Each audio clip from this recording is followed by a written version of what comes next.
जय Hind aspirants, I Ruby Thakur welcome you to SSB crack exam channel. तो I हूं मैं आपसे बात करने आज एक नए टॉपिक पर।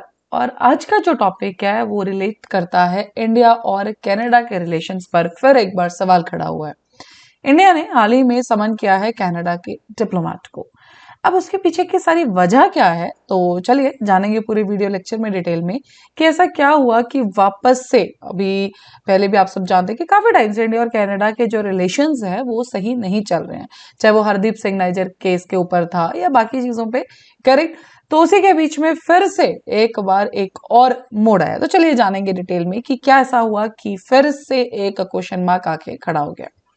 So, Ministry of External Affairs voiced its severe opposition to separatist slogans referring to the Khalistan during the public gathering that was attended by the Canadian dignitaries.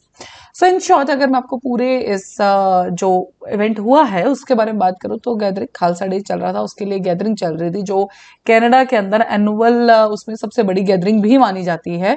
तो सारे के सारे सिक्स एंड ऑल उसमें से खालसा की बात कर रहे हैं हम। सो उसी के अंदर पीएम प्राइम मिनिस्टर ट्रूडो खुद आए थे और जो अपोजिशन पार्टी के मेंबर्स थे जगमीत सिंह जी वो सब वहां पे प्रेजेंट थे। उसी के बीच में खालिस्तान जिंदाबाद के नारे उठाए गए। एंड सबसे बड़ी बात है, जब ये नारे उठाए गए तो सामने से जितने भी कैनेडियन डिग्निटरीज थी उन्होंने ना उसको रोका ना उसके ऊपर कोई बात की, तो जैसे चल रहा था चलने दिया। करेक्ट।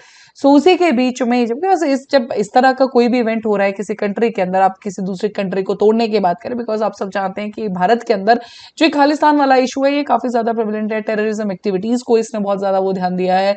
ठीक है। तो इन सब के बाद भी जब दूसरी कंट्री का प्राइम मिनिस्टर खुद प्रेजेंट होने के बाद भी जब कुछ भी नहीं बोलता है तो इससे क्या संदेश लेना चाहिए, बिकॉज हम सब जानते हैं बहुत ही जल्दी कैनेडियन जो इलेक्शंस है वो भी होने वाले हैं। तो हो सकता है उन्होंने इस पर्टिकुलर जो हमारा इंटरनेशनल रिलेशन है, जो बायलेटरल रिलेशंस को उनको साइड रखते हुए ध्यान दिया वोटिंग के ऊपर। करेक्ट। उन्होंने वोट्स ना गवाए। डन। तो ये था पूरा ओवरऑल मामला। तो जो खालिस्तान जिंदाबाद के जो वहां पे नारे लगे तो उसी के बाद जब ये वीडियो पूरे टीवी चैनल्स पे आई उसी के बाद से सारा का सारा ये खेल शुरू हुआ है। एंड उसी के बाद जो समन किया गया मिनिस्ट्री ऑफ एक्सटर्नल अफेयर्स द्वारा कैनेडियन डिप्लोमेट को। So prime minister Justin Trudeau उसमें थे, प्रेजेंट थे, जैसे कि मैंने आपको बताया। सो यस, जब ये सब सामने आया तो इंडिया ने ऑफ कोर्स स्ट्रॉन्ग डिसअप्रूवल इसके लिए दिया है कि यस ये बहुत गलत बात है, ये नहीं होना चाहिए था। And disapproval and profound concern over the event two Canadian deputy high commissioner, जो कि सम्मन किया गया मिनिस्टर ऑफ एक्सटर्नल अफेयर्स द्वारा ही। सो कैनेडियन डिप्टी हाई कमिश्नर को समन किया एंड प्रोटेस्ट जो था प्रो खालिस्तान स्लोगन्स के लिए, ठीक है, जो कि पब्लिक इवेंट चल रहा था टोरंटो के अंदर। ठीक है। प्राइम मिनिस्टर जस्टिन ट्रूडो जी भी वहां पे प्रेजेंट थे। तो इसी सब के बीच में जब ये सब चला तो हमारे लिए तो ये बहुत बड़ा एक कंसर्न का टॉपिक है, बिकॉज हम बहुत पहले से यहाँ पे जो टेररिज्म एक्टिविटीज या 1984 वाला जो जनरेशन, बहुत सारी ऐसी चीजें हैं जो यहाँ पे फिर रिलेट करती है और एक कंसर्न खड़ा कर देती है कि क्या दोनों इंडिया और कनाडा के रिलेशंस किस तरफ जा रहे हैं। ऑफ कोर्स इसके बाद तो और ज्यादा वर्स होते ही हमें दिख रहे हैं। सो event was also attended by opposition leader. ऐसा नहीं है अकेले पीएम ट्रूडो थे वहां पे, अपोजिशन लीडर जो है Pierre Poilievre, he was also present there. And जो coalition partner New Democratic Party के लीडर जगमीत सिंह, इनको भी आपने जाना होगा, तो yes he was also present there. हालांकि सबने वहां पे एड्रेस भी किया है गैदरिंग को, लेकिन उसके बाद भी किसी ने भी, जब भी ये स्लोगन चल रहे थे, किसी ने कुछ भी नहीं कहा। इट्स नॉट कि सिर्फ ट्रूडो ने, जो और भी हाई डिग्निटरीज थे, बिकॉज इस अपोजिशन पार्टी के लीडर या न्यू डेमोक्रेटिक पार्टी के लीडर वो भी प्रेजेंट थे, लेकिन किसी ने कुछ भी नहीं कहा। सो raising the separatist slogan, ये हमने इस पे बात कर ली already.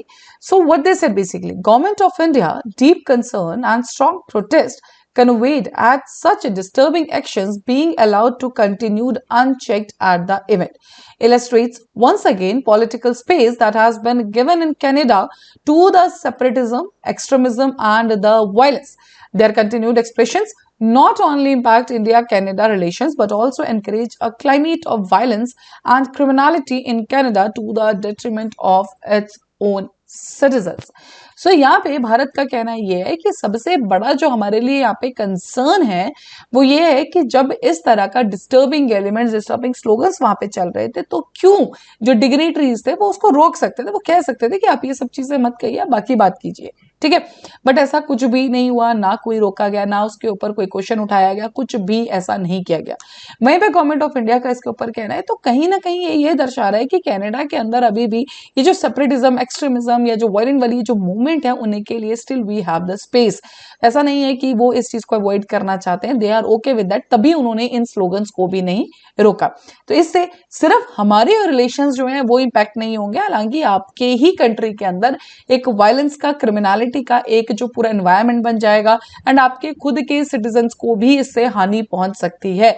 आपने हमारे रिश्ते के बारे में नहीं सोचा, ठीक है, आपने उसको तो साइडलाइन किया ही किया, लेकिन आपने खुद के देश के अंदर भी एक क्रिमिनल वाला जो है माहौल बनने का आपने बेस दे दिया, because still it is going, तभी तो आपने नहीं रोका। So at event as the Canadian PM walked up to the stage for his address to mark Khalsa day, the chants of the Khalistan Zindabad kept getting louder.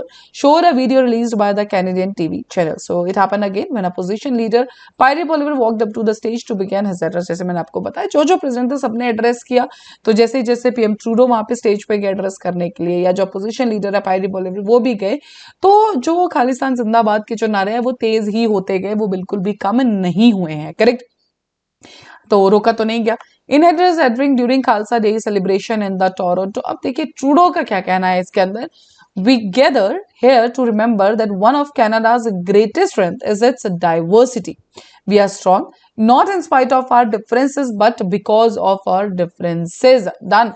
But even as we look at these differences, we have to remember and get reminded on days such as this every day that Sikh values are Canada's values. So you can just think कि उन्होंने किस तरह से कहीं ना कहीं ये जो इलेक्शंस आ रहे हैं हो सकता है उसी के लिए कंडक्ट लिया गया है, बिकॉज और कुछ रीजंस इस पर, हाँ रिलेशंस इंडिया और जो कनाडा के वो खराब है ही है स्टार्टिंग से, कुछ टाइम से, मीन्स अभी खराब चल रहे हैं। जब वो बेसिकली सबसे ज्यादा वर्सन हुआ जब ये हरदीप सिंह नाइजर वाला केस हुआ था, उसके बाद से ज्यादा प्रॉब्लम हुई है, लेकिन उसी के बीच में जो वहां पर लोग रह गए, Sikh values are the Canadian values, तो ये दर्शा रहा है कि कहीं ना कहीं वहां के जो लोग हैं वहां पे जो खालिस्तान जिंदाबाद के जो नारे भी लगा रहे थे उनको ना रोकना और इस तरह की बात भी कहना, करेक्ट। तो ये कहीं दर्शा रहा है कि कनाडा को ऐसा कोई प्रॉब्लम नहीं है एंड ये जो एक्सट्रीमिज्म, तभी तो गवर्नमेंट ऑफ इंडिया ने भी यही कहा कि still you have that space for this separatism and extremism movements, correct? So Trudeau, जो कि upset थे इंडिया के with allegations that Delhi has involved in the killing of Sikh separatist Hardeep Singh Nijjar, who also vote to always protect rights and freedom of Sikhs in the Canada and defend the community against hatred and discrimination. India has called the allegations of Nijjar's killing absurd and politically motivated. हालांकि ये case तो बहुत ज्यादा detail में चला था, आप सबको इसके बारे में पता भी होगा। न्यू दिल्ली ने मीन्स इंडिया ने बिल्कुल मना कर दिया था कि हमारा उसकी किलिंग से कोई लेना देना नहीं है, हमें इससे कोई ले, लेकिन उनका जो शक था वो जरूर हमारे ऊपर था। So following the uproar around passing of the Hardeep Singh Nijjar, an Indian terrorist designation, Trudeau's comment come at a delicate moment in diplomatic relationship between Canada and India.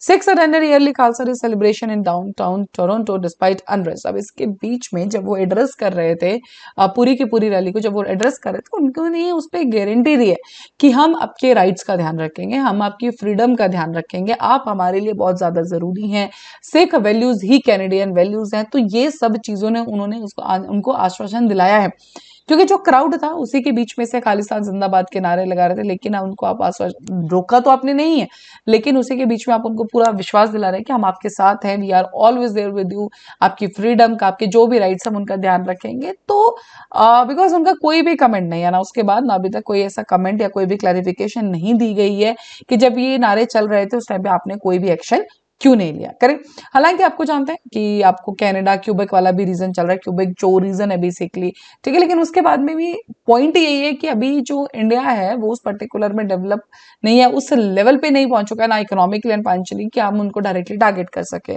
So yes of course we have to wait, लेकिन yes bilateral relations के ऊपर ये बहुत ज्यादा एक आप कह सकते हैं कि बहुत ज्यादा प्रॉब्लमेटिक इंस्टेंस हुआ है, जिससे और ज्यादा खराब ही होंगे। हो सकता है कुछ पॉलिसीज में चेंज आए ना, नेक्स्ट स्टेप दोनों ही गवर्नमेंट्स क्या लेते हैं, पर्टिकुलरली इंडिया की अगर बात करें सो क्या स्टेप लेते हैं वो तो अब with the passage of time ही समझ में आएगा, या क्या क्या कनाडा की तरफ से कोई क्लैरिफिकेशन आती है या नहीं आती है। So that all depends, because अभी तक ऐसा हमें कुछ भी देखने को नहीं मिला है। So that was all with this particular update. I hope कि क्या पूरा इवेंट हुआ था आपको समझ आ गया होगा, क्यों समन किया गया कनाडा के डिप्लोमेट को, करेक्ट। सो अभी आपके स्क्रीन पे है कुछ कोर्सेज फॉर एसएसबी इंटरव्यू, हर महीने हमारे बैचेस बैठते हैं, आप ज्वाइन कर सकते हैं। साथ ही we are having courses for NDA CDS AFCAT, you can enrol in this particular courses. जैसे आप एनरोल करें उस टाइम पे डिस्काउंट कोड जो कि है वॉरियर 10, आप इसको इंक्लूड कर सकते हैं एंड जैसे आप इसको यूज करेंगे you'll be getting the 10% off on that particular course. So that's all for the day. Thank you so much for watching this particular video lecture. जय हिंद, जय भारत। अगर आप एक डिफेंस एस्पिरेंट हैं और SSB interview NDA, CDS, FCAT जैसे exams के लिए प्रिपेयर कर रहे हैं तो आप SSB क्रैक एग्जाम्स के कोर्स को चेक करना ना भूलें। आप हमारी लर्निंग एप्लीकेशन को गूगल प्ले स्टोर से भी डाउनलोड कर सकते हैं।